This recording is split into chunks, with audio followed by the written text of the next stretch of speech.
Yes we are live. मेरे प्यारे बच्चों, आई होप आपने आज का पेपर अटेम्प्ट किया होगा। वैसे स्टूडेंट्स जिनका आज एग्जामिनेशन होगा वो काफी अच्छे तरीके से आज का पेपर अटेम्प्ट किए होंगे और काफी बच्चों के अंदर ये क्यूरियोसिटी है कि सर किस तरीके का पेपर आया है मैथमेटिक्स एंड एप्टीट्यूड का, ये आपको जानना है। तो आज के सेशन में मैं आपको बताने वाला हूं कि किस तरीके के क्वेश्चंस पूछे जा रहे हैं मैथमेटिक्स एंड एप्टीट्यूड में। बच्चों आपको पता है गेट एग्जामिनेशन जो है वो टोटल 8 शिफ्ट में कंडक्ट होता है और जैसा आपका फर्स्ट एंड सेकंड शिफ्ट में एप्टीट्यूड का क्वेश्चन रहता है, आप ये एक्सपेक्ट कर सकते हो कि सिमिलर टाइप के क्वेश्चंस आपको अदर शिफ्ट में भी देखने को मिलेगा।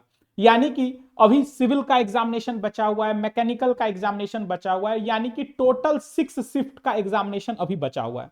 तो बच्चों के अंदर ये क्यूरियोसिटी है कि किस तरीके के क्वेश्चंस आ रहे हैं। तो बच्चों अभी मैं आपको बताने वाला हूं कि किस तरीके के क्वेश्चंस आपको एग्जामिनेशंस में पूछे जा रहे हैं, क्या डिफिकल्टी लेवल है, हर चीज हम इस सेशन में डिस्कस करेंगे। और ये सेशन आपके लिए काफी हेल्पफुल रहने वाला है अगर आप प्रिपरेशन कर रहे हो बच्चों नेक्स्ट एग्जामिनेशन का। तो ये सेशन आपके लिए काफी हेल्पफुल रहने वाला है अगर आपका एग्जामिनेशन 14th को है, 15th को है या कल है।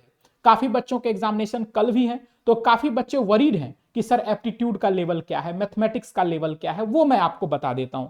बच्चों अगर मैं एप्टीट्यूड की बात करूं तो एप्टीट्यूड का लेवल ऑलमोस्ट सेम रहता है। मैथमेटिक्स का लेवल थोड़ा सा डिफरेंट होता है ब्रांच वाइज। यानी कि अगर आप मैकेनिकल की बात करें तो मैकेनिकल में मैथमेटिक्स इजी रहता है, इलेक्ट्रिकल इलेक्ट्रॉनिक्स या सीएस में मैथमेटिक्स का लेवल थोड़ा सा टफ रहता है। लेकिन एप्टीट्यूड आपका सारे ब्रांच में लगभग सेम लेवल का रहता है। तो आज मैं आपको बताने वाला हूं कि जो अब बचा हुआ टाइम है आपको किस टॉपिक पे फोकस करना चाहिए, यानी कि कौन कौन से टॉपिक्स आपको रिवाइज करके जाना चाहिए। आपके पास जो भी 5 या 6 दिन का टाइम है, इस टाइम में आप क्या सब रिवाइज कर सकते हो अगर आपका एग्जामिनेशन 14th एंड 15th को है। और जिन बच्चों का एग्जामिनेशन कल है उनको क्या करके जाना चाहिए, कौन कौन से टॉपिक्स रिवीजन करके जाना चाहिए, किन बातों का ध्यान रखना चाहिए, वो सारी चीजों को मैं बताने वाला हूं। तो बच्चों पहली बात तो ये है, आपके अंदर से ये फियर खत्म हो जाना चाहिए कि एप्टीट्यूड डिफिकल्ट आ रहा है। ये फियर, ये जो डर है आपके अंदर वो खत्म हो जाना चाहिए, क्योंकि एप्टीट्यूड का लेवल बहुत ही आसान है। अगर आपने बस एप्टीट्यूड थोड़ा बहुत भी पढ़ा है तो आप इजिली 10 मार्क्स स्कोर कर सकते हैं आउट ऑफ 15। और अगर आप मेरा कोर्स देखे हो या आप पूरा कंप्लीट कोर्स एक बार पढ़ लिए हो किसी भी फैकल्टी से, अगर आप मेरे से पढ़े हो तो मैं आपको ये श्योरिटी दे सकता हूं कि 12 से 13 नंबर तो डेफिनेटली आपका आएगा। और 1-2 नंबर मैं हमेशा बोलता हूं कि भरवल का जो है वो आपके लक पे डिपेंड करता है कि आपके शिफ्ट में जो वर्बल के क्वेश्चन पूछे गए हैं वो आपको आता है या नहीं आता है। कुछ ऐसे वोकैब के क्वेश्चंस आ जाते हैं, हो सकता है उसका मीनिंग आपको पहले से पता होगा तो आप सॉल्व कर पाओगे, अगर आपको मीनिंग नहीं पता होगा तो आप उसको सॉल्व नहीं कर पाओगे। तो 1-2 नंबर जो है वो आपके लक पे डिपेंड करता है या आपने वर्बल कितने अच्छे से कंप्लीट किया है उस पर भी डिपेंड करता है। सबसे इंपॉर्टेंट बात मैं आपको बताना चाहता हूं, बच्चे वरीड रहते हैं वर्बल को लेके कि सर वर्बल का लेवल कैसा है, वर्बल किस तरीके का पूछा जा रहा है।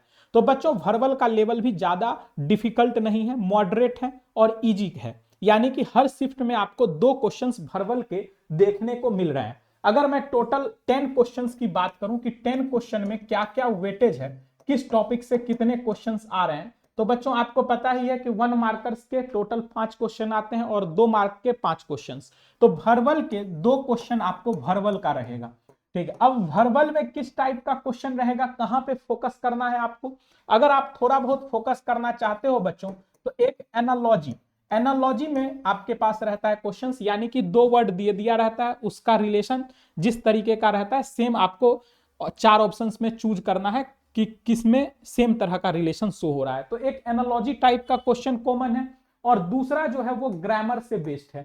यानी कि बहुत दिन के बाद ऐसा देखा गया है, मैं तो कह सकता हूं कि ये फर्स्ट टाइम ऐसा मैं देख रहा हूं कि इंग्लिश में वर्बल सेक्शन में ग्रामर पूछ लिया है, और वो भी एक्टिव वॉइस। ग्रामर तो पूछता है लेकिन आर्टिकल से रिलेटेड रहता है, टेंस से रिलेटेड रहता है। इस बार आपको बच्चों एक्टिव पैसिव से, इस बार आपका नरेशन से क्वेश्चंस है, एक्टिव पैसिव से क्वेश्चंस है, यानी कि एक्टिव पैसिव से क्वेश्चन आया हुआ था। तो मैं तो आपको ये कहूंगा कि आप वर्बल में अच्छे से रिवीजन करके जाइए। आप एक्टिव वॉइस, पैसिव वॉइस और नरेशन, ये टॉपिक आप जरूर पढ़ लीजिए कि एक्टिव से पैसिव में कैसे बदलते हैं, पैसिव से एक्टिव में कैसे बदलते हैं, और नरेशन जो है आप थोड़ा सा रिवाइज कर लो, 1 से 2 घंटे लगेंगे, आपका रिवीजन हो जाएगा। तो ग्रामर में आपको उस सेक्शन से क्वेश्चंस आ रहा है, और अगर आप रिवीजन नहीं करना चाहते हैं तो कोई बात नहीं, क्योंकि 2 मार्क्स का ही आपका वर्बल रहेगा। तो 2 क्वेश्चंस आपका वर्बल है, ठीक है, 2 से 3 मार्क्स का आपका वर्बल पूछा जा रहा है। अगर आपने अंडर 10th तक अच्छे से पढ़ा है तो आप ये क्वेश्चन को सॉल्व कर लोगे। अगर आप बिल्कुल स्टेट बोर्ड से हो, आपको इंग्लिश समझ में नहीं आती है, तो मेरा सजेशन रहेगा कि आप ऐसे क्वेश्चंस को स्किप कर दीजिएगा, रिस्क नहीं लीजिएगा। क्लियर है क्या? अब अगर हम बात करें कि रेस्ट जो 8 क्वेश्चन है उसमें क्या क्या आ रहा है, तो बच्चों 4 to 5 क्वेश्चन जो है, 4 to 5 क्वेश्चन आपका रीजनिंग का है, ठीक है, यानी कि रीजनिंग का weightage day by day increase हो रहा है। आप देखोगे हर साल जो है रीजनिंग का वेटेज बढ़ रहा है, रीजनिंग आसान भी होता है और स्कोरिंग भी होता है, तो रीजनिंग का आपका वेटेज बढ़ चुका है दोनों शिफ्ट में, यानी कि मॉर्निंग वाले शिफ्ट में भी रीजनिंग ज्यादा था, इवनिंग वाले शिफ्ट में भी रीजनिंग ज्यादा है। अब हम ये भी आपको बताएंगे कि रीजनिंग में किस किस टॉपिक्स पे आपको फोकस करना चाहिए, रीजनिंग में क्या सब आपको पढ़ के जाना चाहिए, या कौन कौन से टॉपिक्स आपको अच्छे से देख के जाना है, वो भी मैं आपको बताऊंगा। और क्वांट की बात करें बच्चों, तो क्वांट बहुत ही कम पूछा जा रहा है, यानी कि 2 से 3 क्वेश्चन, 2 से 3 क्वेश्चन जो है आपका क्वांट रहता है। क्वांट में भी डायरेक्ट क्वेश्चंस आपको नहीं मिल रहे हैं, जैसे कि आप पढ़ते हो परसेंटेज, रेशियो, प्रोपोर्शन, तो इन सब टॉपिक से आपके डायरेक्ट क्वेश्चंस नहीं आ रहे हैं। तो किस टॉपिक से आ रहे हैं, तो अभी हम डिटेल बाय डिटेल टॉपिक की भी बात करेंगे। और 1 से 2 क्वेश्चन, यानी कि 2 क्वेश्चंस ऐसा है बच्चों मेंटल एबिलिटी का है, वो भी आपका रीजनिंग का ही रिलेटेड है, यानी कि मेंटल एबिलिटी पे बेस्ड क्वेश्चंस भी आ रहे हैं, 1 से 2 क्वेश्चन जो हर साल आता है। तो ये कुछ पैटर्न है, यानी कि 2 क्वेश्चंस तो फिक्स्ड श्योर शॉट है कि आपका वर्बल का रहेगा, 5 या 5 से प्लस भी हो सकता है, 4-5 क्वेश्चन मुझे ऐसा दिखा है रीजनिंग का, और 2-3 क्वेश्चन क्वांट का है, और 2 क्वेश्चन जो है मेंटल एबिलिटी के क्वेश्चंस पूछे गए हैं। अब इंपॉर्टेंट है कि सर वर्बल पे तो आपने बता दिया कि कहां से आ रहा है वर्बल में क्वेश्चन, या तो एनालॉजी पे बेस्ड होगा या ग्रामर पे बेस्ड होगा, यानी कि ये 2 टॉपिक से क्वेश्चंस आ रहे हैं। लेकिन अगर हम रीजनिंग की बात करें कि रीजनिंग में क्वेश्चन हमारा किस किस टॉपिक से आ रहा है, तो वो मैं आपको बता देता हूं। अगर बच्चों रीजनिंग की बात करेंगे तो रीजनिंग में आपको फोकस करना है कुछ इंपॉर्टेंट टॉपिक्स जो मैं आपको बता रहा हूं। एक तो है distance and direction, distance and direction आप जरूर रिवीजन कर लीजिए, इसके कुछ क्वेश्चंस और भी प्रैक्टिस कर लीजिए, एक्स्ट्रा कुछ भी नहीं करना है, जो क्लास में करवाया गया बस उतना कर लो। डिस्टेंस एंड डायरेक्शन, कैलेंडर, अब देखो इस शिफ्ट में आपको कैलेंडर का क्वेश्चन देखने को मिला है, तो ये जरूरी नहीं है कि हर शिफ्ट में कैलेंडर के ही क्वेश्चंस होंगे, प्रोबेबिलिटी है, चांसेस है कि कैलेंडर के होंगे, लेकिन कैलेंडर के नहीं होते हैं तो क्लॉक के भी क्वेश्चंस आ सकते हैं, ठीक है, सिलोजिज्म के क्वेश्चंस आ सकते हैं, ठीक है, सिलोजिज्म्स के क्वेश्चंस आपको देखने को मिल सकते हैं। इसके अलावा और किस सिलोजिज्म्स के क्वेश्चंस हैं, डिस्टेंस डायरेक्शंस हो गया, कैलेंडर हो गया, क्लॉक हो गया, सिलोजिज्म्स हो गया, ब्लड रिलेशंस हो गया, तो ये सारे टॉपिक्स आप अच्छे से कर लीजिए। और एक जो इंपॉर्टेंट टॉपिक है जो गेट के लिए काफी इंपॉर्टेंट हो चुका है, वो है बच्चों क्यूब एंड डाइस, ठीक है, क्यूब एंड डाइस, ये सारा टॉपिक अगर मैं बताऊं आपको तो 1 से 2 घंटे में रिवीजन कर सकते हो, यानी कि cube and dice is very very very important, दोनों शिफ्ट में आया है, और मैं उम्मीद करता हूं कि कल के पेपर में भी आपको क्यूब एंड डाइस के क्वेश्चंस रहेंगे। कैसा question sir cube and dice में? फोल्डिंग वाला क्वेश्चन रहता है, फोल्डिंग अनफोल्डिंग का जो है वो क्वेश्चंस पूछा जा रहा है। तो अभी हम क्वेश्चन यहाँ डिस्कस भी करेंगे, जैसे आप पढ़ते हो क्यूब एंड डाइस में 4 वॉल मॉडल, स्टेप मॉडल, तो उस पे बेस्ड आपका क्यूब एंड डाइस में क्वेश्चन आ रहा है। डिस्टेंस एंड डायरेक्शंस भी डायरेक्ट क्वेश्चंस आ रहे हैं, कैलेंडर, क्लॉक, सिलोजिज्म, कैलेंडर भी आपका डायरेक्ट नोट से है। तो रीजनिंग में आप ये सारे टॉपिक्स रिवाइज कर सकते हो। अगर आप ये टॉपिक अच्छे से रिवीजन करके जाते हैं तो मुझे ऐसा लगता है कि आप मैक्सिमम मार्क्स स्कोर कर पाइएगा, ठीक है। और कौन सा टॉपिक पे आपको ध्यान देना चाहिए, तो एक बच्चों हो गया सिटिंग अरेंजमेंट, ठीक है, सिटिंग अरेंजमेंट के आपको क्वेश्चंस फोकस करना है। अब देखो कुछ नया नहीं करना है और नए रिसोर्सेस को फॉलो नहीं करना है, अभी मैं रिसोर्सेस भी बताऊंगा जो आप 1 वीक में कर सकते हो, यानी कि अगर आपका 14-15 को एग्जामिनेशन है तो मैं वो भी बता दूंगा कि कहां से कर सकते हो, और जिन बच्चों का कल एग्जामिनेशन है तो उनको क्या करना है वो मैं बताऊंगा, ठीक है। सबके लिए यहाँ पे प्रॉपर गाइडेंस प्रोवाइड किया जाएगा, तो आप बिल्कुल भी घबराइए नहीं। तो distance direction, clock, calendar, syllogism, blood relations, cube and dice and sitting arrangement, reasoning के अगर आप ये सारे टॉपिक्स करके जाते हैं तो मुझे ऐसा लगता है कि आप मैक्सिमम मार्क्स स्कोर कर दोगे। अब बात करते हैं क्वांट की बारी है कि सर क्वांट में कौन कौन से टॉपिक्स मुझे पढ़ के जाना चाहिए। तो बच्चों क्वांट की अगर हम चर्चा करें तो क्वांट में सबसे इंपॉर्टेंट है, कुछ पढ़ो या ना पढ़ो लेकिन नंबर सिस्टम के सारे कंसेप्ट जरूर पढ़ के जाइए। ठीक है, नंबर सिस्टम आप जरूर कंप्लीट करके जाइए, very very very very very important number system. इसके अलावा आप पीएनसी एंड प्रोबेबिलिटी, देखो ऐसा है कि पीएनसी एंड प्रोबेबिलिटी आप मैथमेटिक्स में भी पढ़ते हो, ठीक है, लेकिन पीएनसी से बच्चों शिफ्ट 1 में क्वेश्चन नहीं आया है, लेकिन शिफ्ट 2 में इससे रिलेटेड है, जिसमें कि नंबर सिस्टम का भी कंसेप्ट यूज है और पीएनसी का भी कंसेप्ट यूज है। तो आप ये दो टॉपिक एटलीस्ट प्रोबेबिलिटी कीजिए या ना कीजिए, लेकिन PNC and number system basics, PNC का आपको ज्यादा हाईफाई नहीं करना है, बेसिक्स कवर करना है और नंबर सिस्टम आपको अच्छे से कंप्लीट कर लेना है। इसके अलावा और भी कोई topics, ratio, proportion, percentage, time बचता है तो करो, नहीं टाइम बचता है तो कोई बड़ी बात नहीं है। ठीक है, तो ये आपको एक मैंने आपको बताया कि किस किस टॉपिक से क्वेश्चंस आ रहे हैं। क्वांट में आपको फोकस करना है नंबर सिस्टम, नंबर सिस्टम में बच्चों सर्च, इंडिसेस, लॉगरिथम ये सारे टॉपिक्स आ जाते हैं। ठीक है, और नंबर सिस्टम में फंक्शन भी आ जाता है। मतलब जितना मैं नंबर सिस्टम में पढ़ाता हूं सब आप रिवीजन करके जाइएगा एग्जामिनेशन में। पीएनसी का बेसिक्स देख लीजिए और प्रोबेबिलिटी भी पढ़ सकते हैं। तो ये तो था आपका क्वांट का। क्वांट में इस साल आपको direct question speed, time, distance, time man and work in सब टॉपिक से कम देखने को मिला है। तो ऐसा नहीं है कि नहीं आ सकता, आ सकता है, लेकिन ये चीज मैं आपको एश्योर कर रहा हूं कि पेपर का जो डिफिकल्टी लेवल रहेगा वो इजी ही रहेगा। अब आज के शिफ्ट में कैसा कैसा क्वेश्चन आया है वो मैं बताऊंगा और कहां से कवर करना है वो सारी चीजें मैं आपको बताऊंगा। सर गेट अथॉरिटी सुन ना ले, कहीं उल्टा ना कर दे। ठीक है, अब जो पेपर बनना होगा वो ऑलरेडी बन चुका है, तो अब कुछ चेंजेस नहीं होने वाला है। ठीक है, अब कुछ चेंजेस नहीं होने वाला है। तो देखिए बच्चों, एक चीज मैंने यहां मेंशन किया है या नहीं किया, नहीं किया है, तो set theory, sorry sorry sorry sorry, हाँ मैं आपको ये बता रहा था कि रीजनिंग में आप ये सब कर लोगे। और एक सेट थ्योरी, सेट थ्योरी बच्चों very very important, this topic is very very important, इसको आप मिस नहीं कर सकते हैं। इसके कुछ क्वेश्चंस आप ट्राई करके ही जाइए सेट थ्योरी का, set theory and Venn diagram से। ये और नंबर सिस्टम, ये दो टॉपिक बहुत ही ज्यादा इंपॉर्टेंट है। अगर आप मेरे पे डिपेंडेंट हो तो मैं भी करवाऊंगा। हमारे पास बचा हुआ है Sunday, Monday, Tuesday, Wednesday, Thursday, Friday. ठीक है, आपका एग्जामिनेशन सैटरडे और संडे को है, लगभग हमारे पास 5 दिन के टाइम है।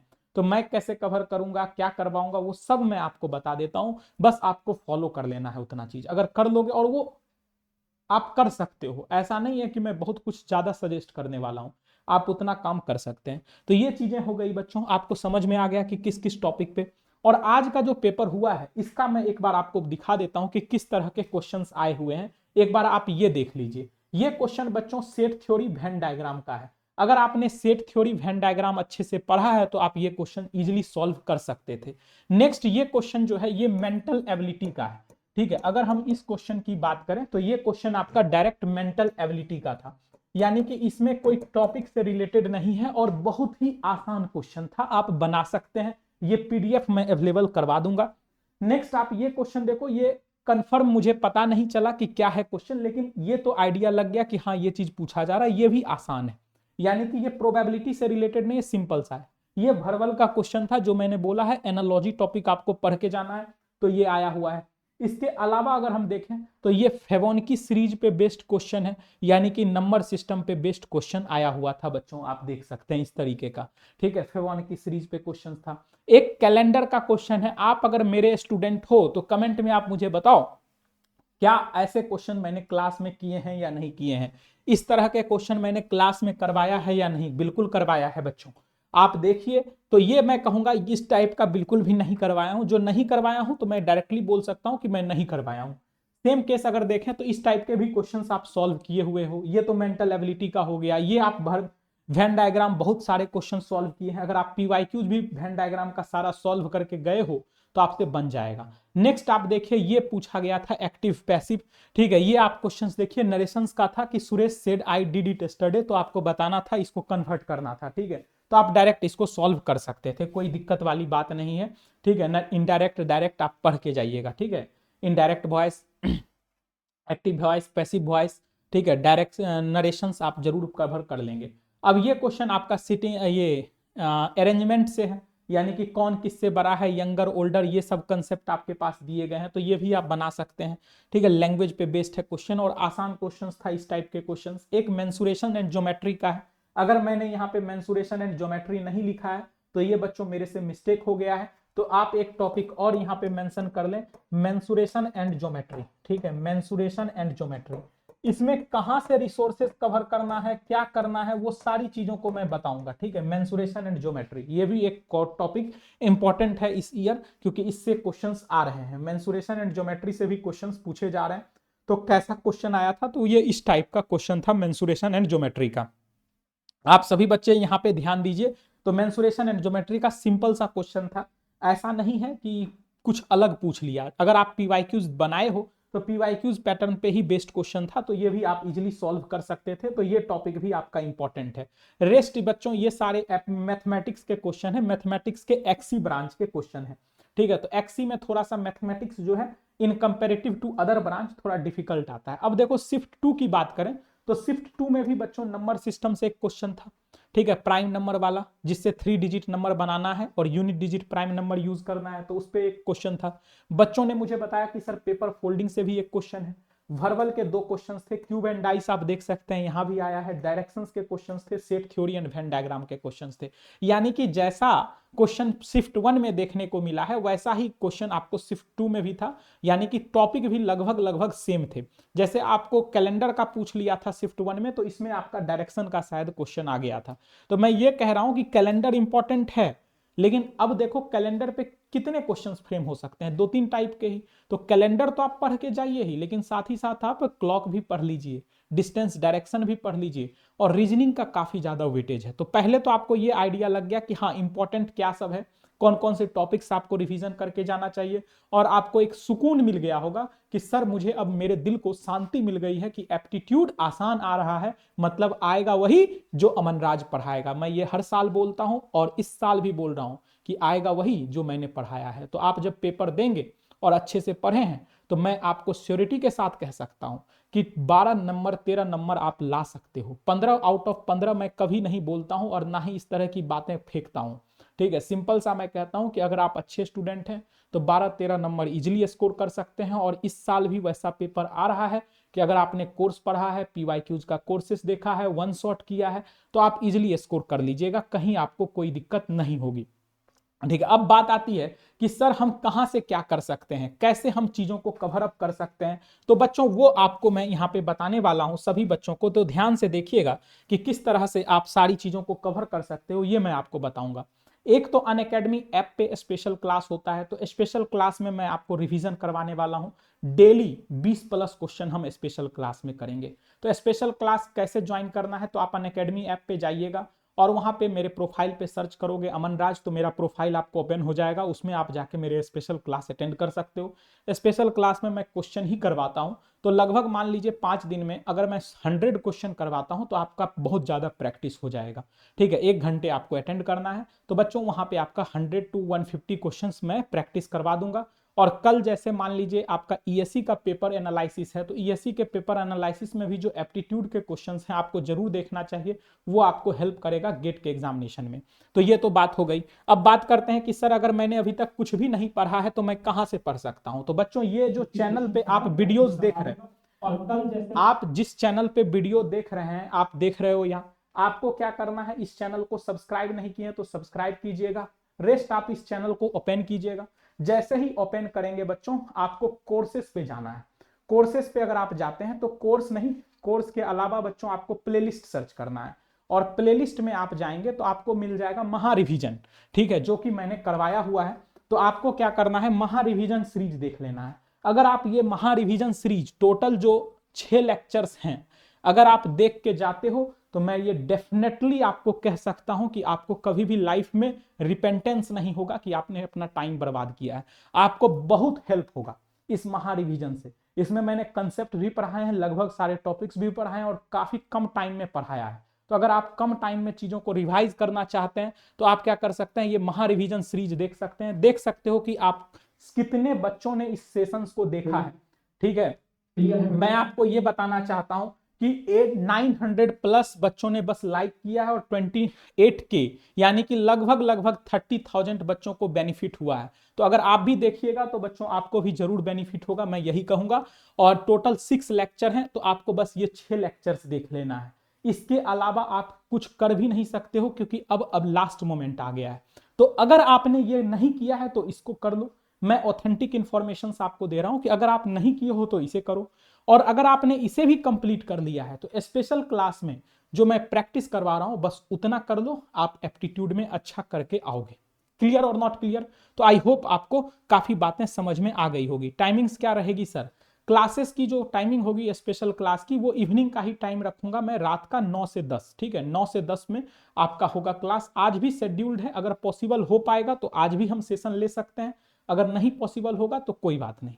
आज भी आपका 9 से 10 में क्लासेस शेड्यूल्ड है, तो मैं कोशिश करूंगा कि आज का क्लास हम कंडक्ट करें। अगर पॉसिबल हो पाता है तो आप 9 to 10 ज्वाइन कर सकते हैं। वहां पे हम कुछ कुछ टॉपिक्स के क्वेश्चंस करेंगे। जिस जिस टॉपिक्स के क्वेश्चंस आए हैं वो सारे टॉपिक्स के आज हम क्वेश्चंस करवा देंगे, जिससे कि आपको एक क्लैरिटी आएगा कि क्या अप्रोच होना चाहिए क्वेश्चंस को सॉल्व करने के लिए। क्लियर और not clear? I hope this is crystal clear. ठीक है, इतनी बातें आपको समझ में आ गई है।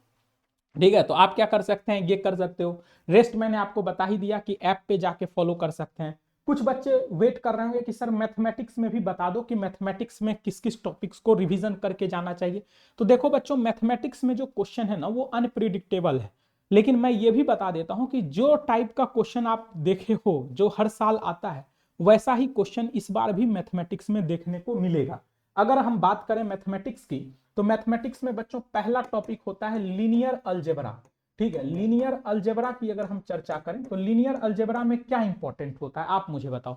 लीनियर अलजेब्रा में इंपॉर्टेंट होता है eigen value, eigen vector, system of linear equations को सॉल्व करना, रैंक फाइंड करना, इनवर्स। तो आप बोलोगे कि सर आपने तो सारा चीज बोल दिया। भाई यही सारा चीज है और यहीं से क्वेश्चन आ सकता है। अगर आपको मान लीजिए आइजन वैल्यू, आइजन वेक्टर पूछा जाता है तो इसका मतलब है कि आपको इनवर्स भी पता होना चाहिए कि इनवर्स हम कैसे पता कर सकते हैं। तो आपका जो बेसिक बेसिक क्वेश्चन है वो सब आप देख सकते हो लीनियर अलजेब्रा में, यानी कि 10-15 क्वेश्चंस अच्छे से आप सॉल्व कर लीजिए लीनियर अलजेब्रा का। कैलकुलस में क्या इंपॉर्टेंट है, तो लिमिट से क्वेश्चंस देखने को मिला है कैलकुलस टॉपिक्स में। एनएम से भी क्वेश्चन आया है, एनएम से भी बच्चों आपका क्वेश्चन पूछा जा रहा है न्यूमेरिकल मेथड से। तो अगर आपके सिलेबस में एनएम है तो वहां से भी आपको पढ़ के जाना चाहिए। ठीक है, यानी कि मैथमेटिक्स में थोड़ा सा प्रिडिक्ट करना डिफिकल्ट है, लेकिन ये चीजों का मैं श्योरिटी दे सकता हूं कि आईआईटी गुवाहाटी मैथमेटिक्स का भी क्वेश्चन आसान ही सेट कर रहा है। आपको ज्यादा कोई रॉकेट साइंस पढ़ने की जरूरत नहीं है। जो आपने पढ़ा है अपने आप पे भरोसा रखिए कि ऑल इज वेल, यानी कि जो होगा अच्छा होगा। ठीक है, तो मैथमेटिक्स में जो आप पढ़ चुके हो कुछ नया ट्राई मत करो। जिस भी फैकल्टी से पढ़े हो, मेरे से पढ़े हो या किसी और भी फैकल्टी से पढ़े हो, तो जो कंटेंट आपने पढ़ा है बस उस पर भरोसा रखिए, उसको अच्छे से रिवीजन करके जाइए, आप मैथमेटिक्स भी अच्छा करके आइएगा। और एप्टीट्यूड के लिए तो मैंने आपको बता ही दिया कि इस बात का आप 100% आपको श्योरिटी रहना चाहिए कि जो मैंने पढ़ाया है अगर आप उतना किए हो तो आपको 12 नंबर के आसपास आराम से आएगा 15 में। ठीक है, 1-2 नंबर हमेशा मैं कहता हूं कि वो लक है, यानी कि 2 नंबर जो है बच्चों भरवल के आपसे सॉल्व हो भी सकते हैं, नहीं भी हो सकते हैं। ये डिपेंड करता है कि आपका बैकग्राउंड कैसा है, यानी कि जो आपने प्रिपरेशन किया है पहले वो कैसा है, इस चीजों पे बातें डिपेंड करती है। अब अगर आपका कोई जनरल डाउट है तो अब मैं आपका कमेंट देखने जा रहा हूं। अगर कुछ जनरल डाउट है तो 1 बाय 1 आप पूछ सकते हैं। सर लेक्चर का पीडीएफ नहीं मिला था, मैं प्रोवाइड करवा दूंगा। अगर आप मेरे से कनेक्टेड है तो आपको लेक्चर का पीडीएफ मिल गया होगा, नहीं कनेक्टेड है तो कनेक्ट हो जाइए। और ये वाला पीडीएफ मैं डिस्क्रिप्शन में टीम को बोल के करवा देता हूं। कहाँ मिला है अभी सर? ठीक है, 14 फेब मैकेनिकल, तो मैकेनिकल के लिए तो सोचना ही नहीं है, इतना प्रैक्टिस करवाऊंगा कि आपको दिक्कत कभी नहीं होगी। चलिए ठीक है, टुमारो एग्जाम है, तो जिनका कल एग्जाम है तो best wishes are always with you. ठीक है, अच्छे से एग्जाम दीजिए, कूल माइंड से दीजिए। एप्टीट्यूड आसान आ रहा है, एप्टीट्यूड के लिए ज्यादा सोचना नहीं है। ठीक है, जिनका कल एग्जाम है। सर गेट अथॉरिटी सुन ले, ये तो हो गया। ठीक है, लगभग आपके कमेंट्स मैंने देख लिया है। अगर किसी और भी बच्चे के कोई कमेंट्स हैं तो बताइए, और इस सेशन को जरूर लाइक कर दें। तो जिनका कल एग्जाम है बच्चों, ज्यादा टेंशन नहीं लेना है। ठीक है, जिस भी स्टूडेंट्स का कल एग्जामिनेशन है, बस मैं आपको कहूंगा कि एग्जामिनेशन में एकदम से आप जो है कूल माइंड से जाइए और ज्यादा परेशान नहीं होना है। All is well, all is well, all is well, बस यही करना है और सॉल्व करना है। ठीक है, ज्यादा टेंशन लेके जाओगे आप, अपने माइंड में ये लेके जाओ कि क्वेश्चन आसान आ रहा है, तो आप एप्टीट्यूड पहले अटेम्प्ट करोगे तो एप्टीट्यूड में आप 10 से 12 मार्क्स इजिली ले आओगे, कोई दिक्कत नहीं होगा। ठीक है सर, अभी चालू किया है गेट 2027 के लाइव मैथ्स, बहुत खराब है बेसिक से, कैसे शुरू करूं? अगर बेसिक से करना चाहते हो तो मैं जो मैथमेटिक्स स्टार्ट करूंगा सिविल में तो आप वो कर सकते हैं। अगर आप मैकेनिकल से हैं तो अभी मैं लाइव पढ़ा रहा हूं मैकेनिकल में एप्टीट्यूड और मैथ्स, आप वहां से कर सकते हैं प्लस से। ठीक है सर, अभी तक एप्टी कुछ नहीं किया, पेपर फ्राइडे को है, please guide me how to get 13+ crash course करूं या फिर। जो अभी तक कुछ नहीं किए हो तो मैंने आपको ये बता दिया है कि आपको ये प्लेलिस्ट को फॉलो कर लेना है। ठीक है, आपको करना क्या है, ये प्लेलिस्ट में टोटल जो है 6 वीडियोज हैं, तो आपको ये 6 वीडियोज को देख लेना है। अगर आप ये 6 वीडियोज देख लेते हैं तो आपको काफी हेल्प हो जाएगा। ठीक है, चलिए, और कोई दिक्कत? महा रिवीजन फॉर मैथ्स सर, अगर देखो पॉसिबल होगा तो मैथ्स का एक सेशन हम ले लेंगे। ठीक है, अगर पॉसिबल होगा तो, ये मैं कंफर्म नहीं बोल रहा हूं। एप्टीट्यूड के लिए मैंने कंफर्म बताया है, अगर मैथमेटिक्स के लिए पॉसिबल होगा तो हम हर टॉपिक का 10-10 क्वेश्चन इंक्लूड करके आपको हम रिवीजन करवा देंगे, पॉसिबल होगा तो। ठीक है, ये बात में मत बोलना कि सर आपने बोला और आपने नहीं करवाया। एप्टीट्यूड के लिए मैंने कंफर्म कर दिया है, मैथमेटिक्स आप काफी टाइम से रिक्वेस्ट कर रहे हैं तो पॉसिबल होगा तो हम करवाएंगे। ठीक है, सेट थ्योरी कहां से करूं? महा रिवीजन में सर, महा रिवीजन में भी सेट थ्योरी मैंने शायद करवाया है। अगर नहीं करवाया है तो आज स्पेशल क्लास में हम कुछ क्वेश्चंस करेंगे सेट थ्योरी के, तो वो आप कर सकते हो अगर आज स्पेशल क्लास होता है तो। सेट थ्योरी है महा रिवीजन, हाँ लगभग है, सारा कुछ है, सेट थ्योरी भी है। Really you are the king, superb teacher of aptitude and maths, thank you. ये बस आप लोगों का प्यार है। चलिए, आई होप सभी बच्चों के डाउट्स क्लियर हो गए होंगे। और बच्चों अच्छे से एग्जाम दीजिए, अनअकैडमी वाले क्रैश कोर्स से कंप्लीट हो जाएगा, हाँ वहां से भी हो सकता है। बच्चों देखो सिंपल सी बात है, टेंशन नहीं लो, एग्जाम अच्छा जाएगा आपका। ठीक है, जितना टेंशन लोगे आप अपना एग्जाम को बर्बाद कर दोगे, तो एकदम कूल माइंड से जाइए, पेपर आसान आ रहा है, आराम से बनाइए, एप्टीट्यूड आपसे बन जाएगा, मैथमेटिक्स भी बन जाएगा, और टेक्निकल में अगर आपने मेहनत किया है तो टेक्निकल भी अच्छा जाएगा। तो सभी बच्चों को मैं कहना चाहूंगा ऑल द बेस्ट। ठीक है, अच्छे से प्रिपरेशन अगर आपने किया है तो आपका एग्जाम भी अच्छा जाएगा। आज क्लास में रिवाइज करवा दो, जरूर करवाएंगे, आज हम स्पेशल क्लास में आपका रिवीजन करवा देंगे। तो बच्चों अगर आप अनअकैडमी प्लस से जुड़ना चाहते हैं तो जुड़ सकते हैं, अनअकैडमी प्लस पे अभी काफी अच्छा ऑफर चल रहा है, तो आप उस ऑफर को भी ज्वाइन कर सकते हैं। ठीक है, तो आज के सेशन को मैं यहीं पे एंड करता हूं। मुझे ऐसा लगता है कि ये सेशन से आपको काफी हेल्प मिला होगा। ठीक है, तो आज के सेशन को हम यहीं पे एंड करते हैं। Bye bye, tata, take care and best wishes are always with you. जिनका भी कल एग्जामिनेशन है सभी को मेरे तरफ से बहुत बहुत शुभकामनाएं, अच्छे से एग्जाम दीजिए and all the best. Let's crack it, let's crack it my dear.